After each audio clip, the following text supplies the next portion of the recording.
Друзья, всех приветствую на канале Календарь Рыболова. Меня зовут Алексей. Мы с Карлосом недавно зашли в лес.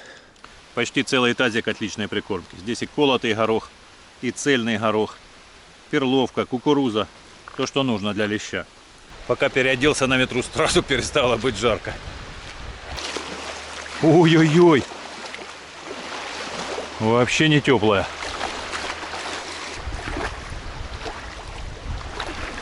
Вода еще сильнее упала. Высоко как стало сижа. Без лестницы теперь бы сюда не забрался.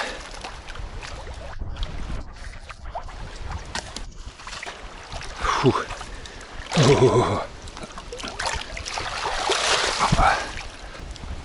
Садок сразу повешу, чтобы завтра меньше с собой тащить вещей.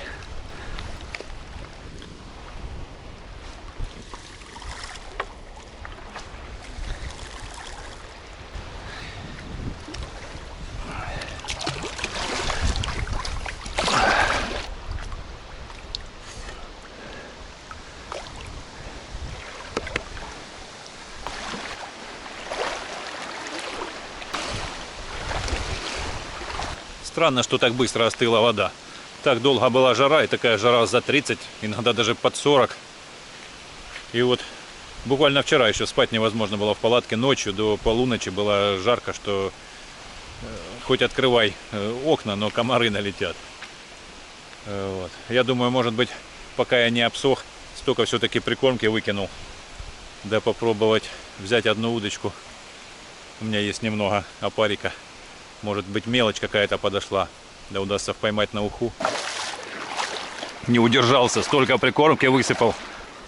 Кажется, что там должно быть стаи рыбы, которые только и ждут меня.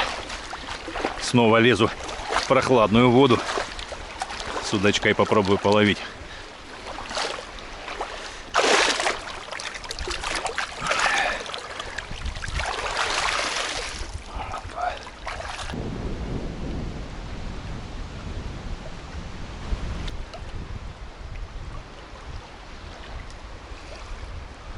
Карлос на берегу сидит, ждет.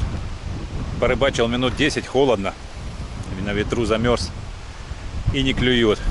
Ой, удочка чуть не улетела. Пойду я, наверное, на берег.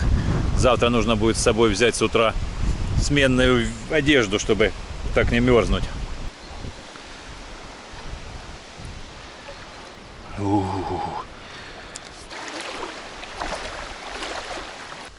Ну все, я переоделся, теперь буду греться с помощью лопаты. Да, вот только водные сейчас меняются. Нужно не раскапывать землянку, а засыпать ее. Потому что если хорошенько не засыпать, здесь между бревнами будут здоровенные щели. И все тепло будет вылетать как в трубу на улицу.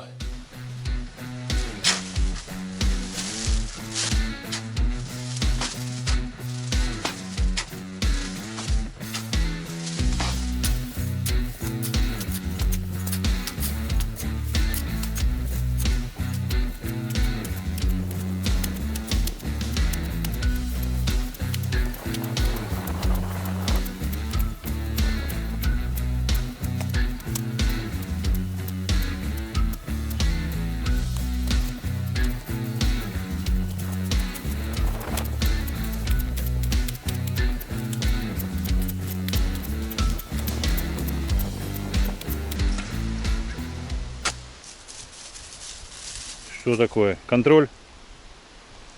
Проверка? Ну что, так-то уже и согрелся. Пойду займусь чем-нибудь другим. Немного отдохну. Напилю дровишек. Вот.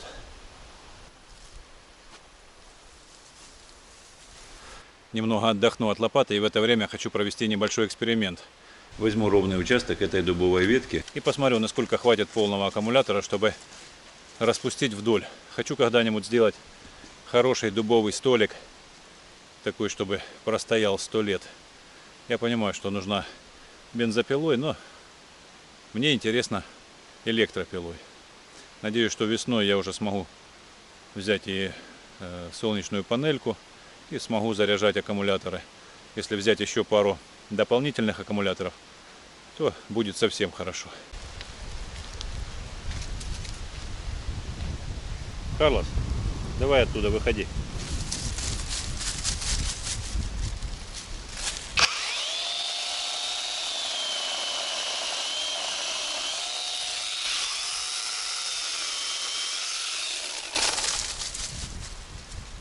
Все, меняю аккумулятор и буду пробовать распускать вдоль.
Аккумулятор под большой нагрузкой начал нагреваться и уходить в защиту.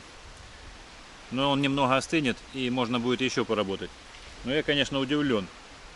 Пропилило очень даже неплохо. Пропил уже практически на вылет. Я, конечно, сомневаюсь, что этим аккумулятором смогу добить полностью это бревно. Но, в принципе, результатом я очень доволен. Надо будет докупить еще пару аккумуляторов. И тогда можно будет уже вполне заниматься какими-то столярными работами. И, наверное, в следующем походе я попытаюсь все-таки сделать столик. Небольшой, правда, но насколько хватит аккумуляторов.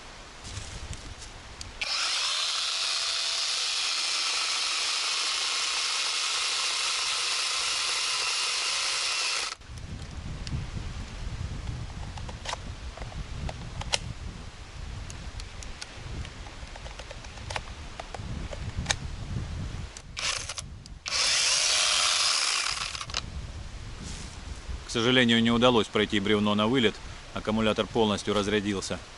Второй аккумулятор, он частично разряжен, я им резал подпорное бревнышко. Хотел я его оставить для заготовки бревнышек, думал нарезать бревен, ну, чтобы на зиму оставались. Но теперь у меня возникла идея, что все-таки я его использую и попытаюсь дальше разрезать это бревно. В итоге должно получиться пара метровых дощечек сантиметров по 15 в ширину. Это уже, в принципе, можно сказать, небольшой столик.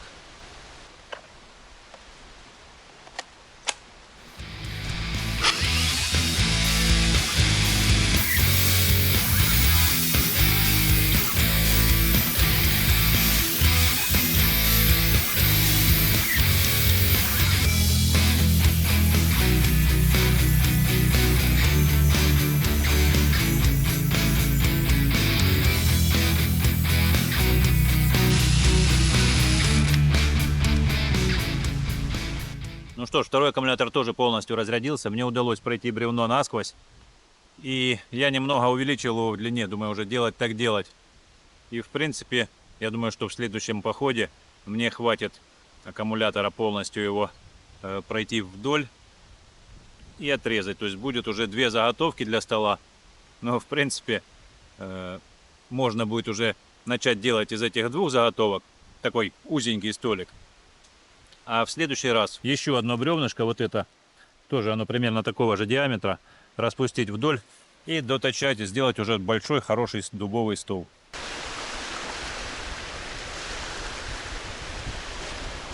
Да, ветерок не утихает. И всю ночь дул, и на рассвете. Обычно ранним утром почти всегда штиль, но не в этот раз. Как же завтра с рыбалкой? Нет, ну на рыбалку иду при любой погоде. Выкинул туда целый тазик прикормки Взял удочки поплавочные. Кстати, нужно сегодня их наладить будет. Но пока немного отдохнул с электропилой. Теперь снова пойду поработаю с лопатой. Нет, сначала, наверное, покормлю Карлоса. Он же у меня долго не любит без еды оставаться. Карлос, идем есть. Карлсончик, ты идешь? Устал, спит. Карлос, иди есть. Ну ладно, сейчас погремлю. Котелком прибежит. Услышал.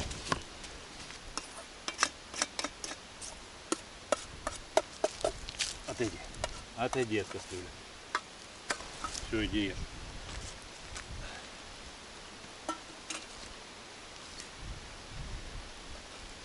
Карлосу кашка очень зашла. Наяривает.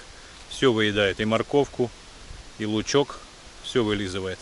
Обычно оставляет овощи. Не любит он ни картошку, ну, никаких овощей. Только мясное жует. И крупы не особо.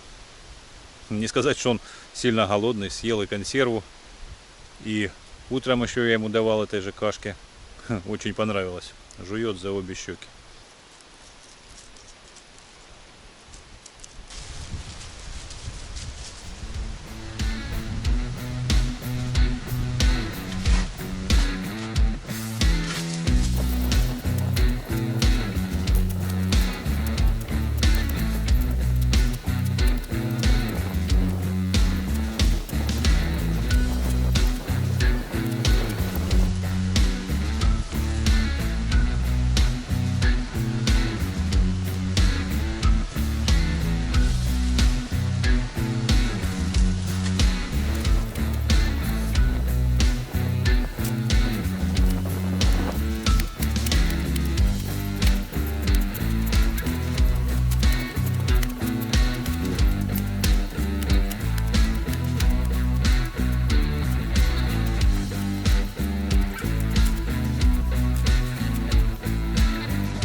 Ну все, пока хватит. Этот угол сильно не обсыпаю, потому что здесь нужно будет ремонтировать дымоход. И чтобы был удобный подход, вот он дымоход. Здесь пока оставлю так. Если бы вот так по периметру вся землянка была бы обсыпана грунтом, то теплопотери были бы минимальные. И было бы очень тепло зимой. Любая печка, даже небольшая, справилась бы с отоплением.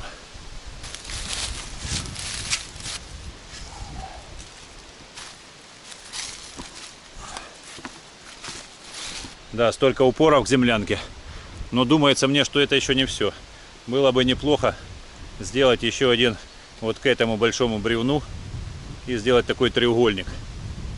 Тогда бы точно уже эта конструкция не могла бы сюда сдвинуться.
Дома, когда готовлю яичницу, я еще добавляю сладкий перец. Кстати, по телевизору почему-то называют это блюдо шакшукой. У меня это обычная яичница с помидорами.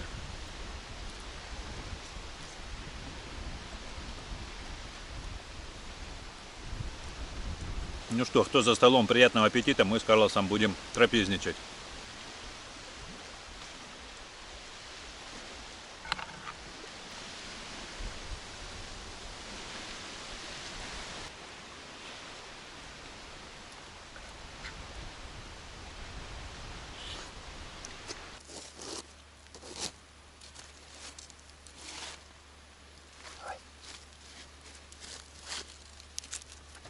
У меня первая перемена блюд. Прошло полчаса, и кабачок, наверное, готов.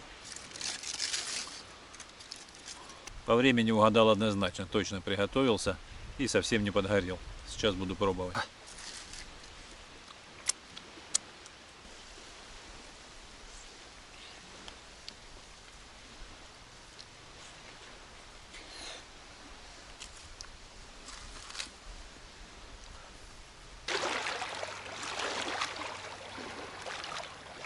Сегодня вечером ветер утих, волна совсем небольшая.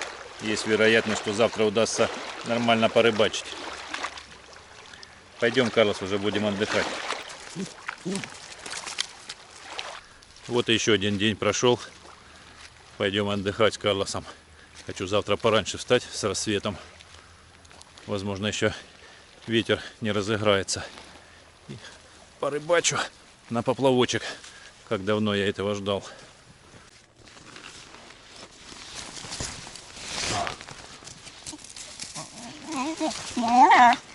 Спокойно, не пугай рыбу. Доброе утро. Немножечко проспал. Хотел чуть раньше встать, но все равно практически на рассвете. Вот солнышко только встало. Карлос, уйди с огорода.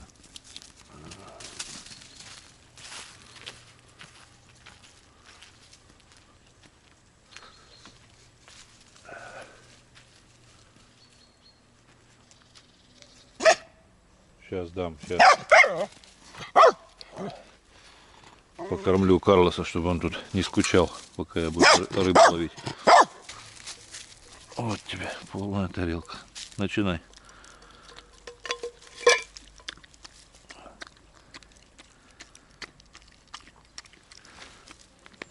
Быстро ты справился. Так, все, я тоже готов.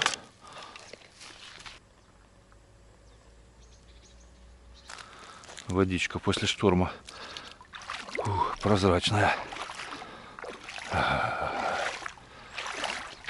Надеюсь, солнышко немного погреет, чтобы я успел высохнуть. Так, есть.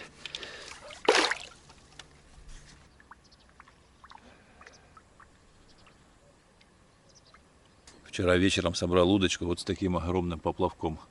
Вот такое вот перо. Орлиная, наверное. Думал, что опять будет сильная волна. И как раз большой поплавок и тяжелый груз выручит.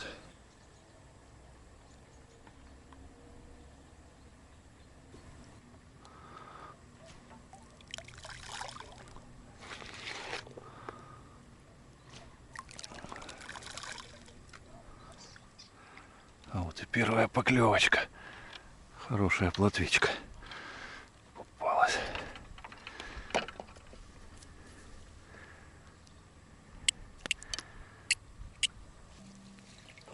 У меня здесь уже был улов. Такой браконьерский. Ай, упала, убежала. Так выкладывала поплавок плотва, я подумал, лещ уже подошел.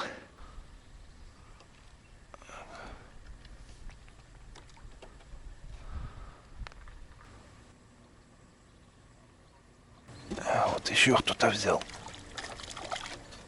А, тоже плотвичка.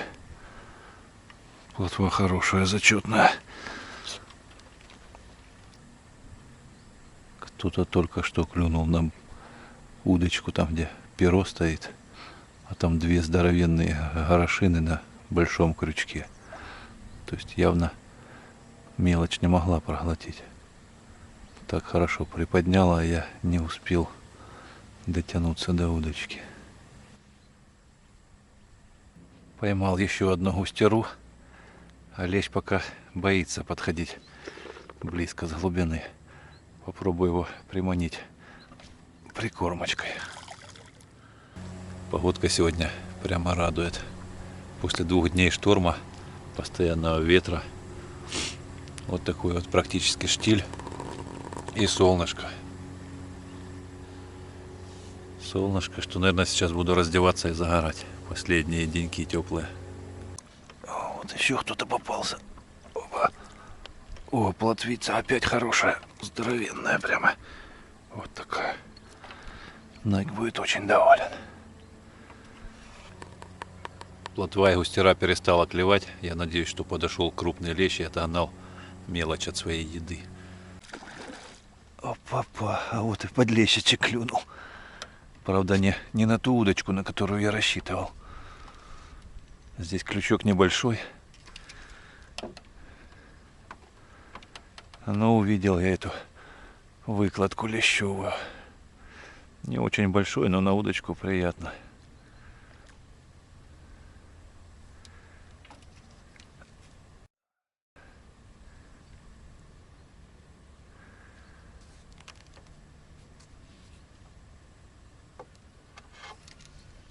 Так, как же тебя взять? Не могу. Короткий подсак. Давай, давай. О, есть. Фух.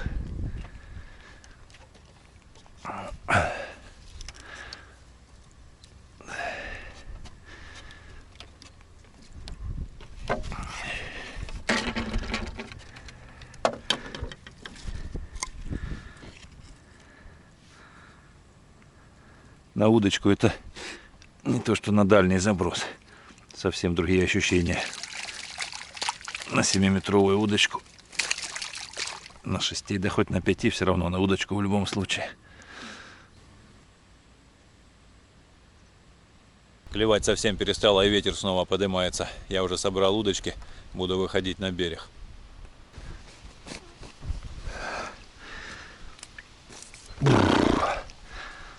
Рыбу возьму с собой, повешу где-то поближе, чтобы потом, когда буду собираться домой, не заходить так далеко. Тихо, тихо, тихо.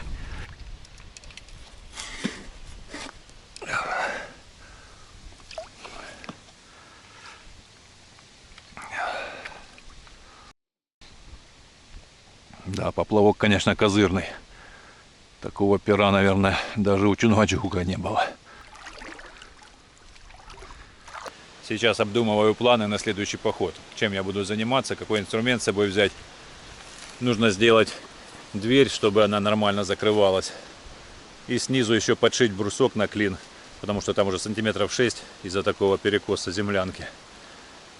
Потом нужно еще сделать второе бревнышко, чтобы уже наверняка землянка выдержала зиму. Упереть его вот туда, в тот же угол, где и первое бревно, а вторую часть так, чтобы создался треугольник вот в это дерево.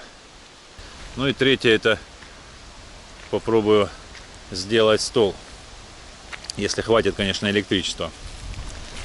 Ветер какой опять разыгрался, снова волна. Удачно я с утра порыбачил, спокойно. Но сегодня даже солнышко светит. Так облачно, то есть, то нету. Хорошая погодка, грех жаловаться.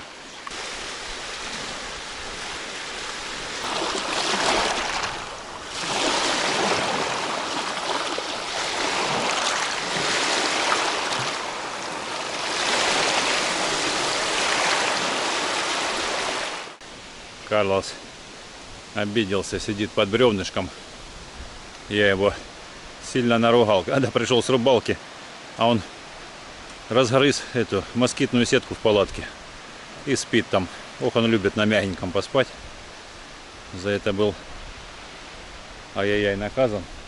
И теперь сидит обиженный под бревнышком. Пойдем, балбес. Идем домой. Вперед.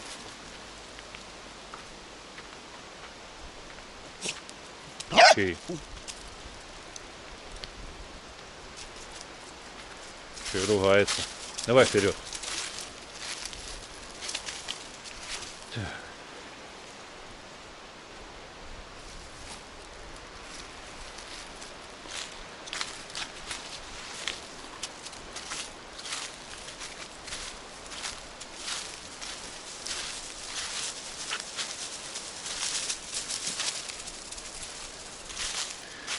Хорошо, что много рыбы не поймал. Рюкзак не тяжелый, легко идти. Прикормку, воду, все использовали. Назад налегке.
Ну что, и на этом буду с вами прощаться.